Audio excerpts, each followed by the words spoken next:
সর্দার, আমাকে এখন যেতে হবে। তামান্না, তোমাকে অনেক অনেক ধন্যবাদ আমাদের পূর্বপুরুষের অভিশাপ থেকে মুক্ত করার জন্য। সর্দার, সর্দার, আমার মেয়ের এই অবস্থা কেন? আমার মেয়ের এই অবস্থা কি করে হলো? আমি আর অরুণী শিকার খুঁজতে খুঁজতে গভীর জঙ্গলে চলে যাই। আরিক, চল আর সামনে যাই। অরুণী, আম জঙ্গলের অনেক ভিতরে চলে এসেছি, ফিরে চল। আরে চল। অরুণী, তোর বাবার জন্য আমার ছেলে মারা গেছে। আজ তোর এমন অবস্থা করব, তোর বাবা যতদিন বাঁচবে কাঁদতে থাকবে।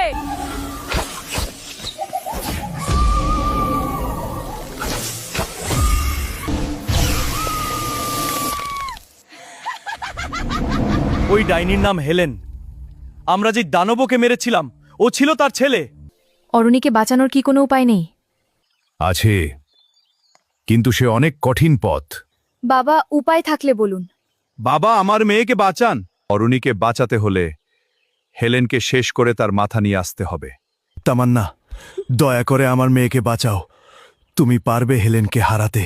সর্দার, আমি তোমার মেয়েকে বাঁচাবো।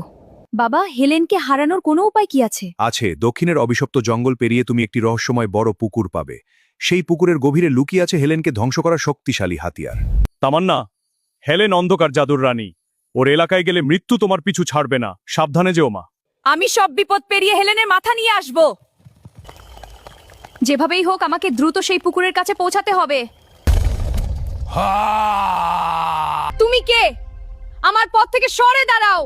হেলেন আমার মা, আর যারা ওর বিরুদ্ধে দাঁড়ায় তাদের মৃত্যু নিশ্চিত।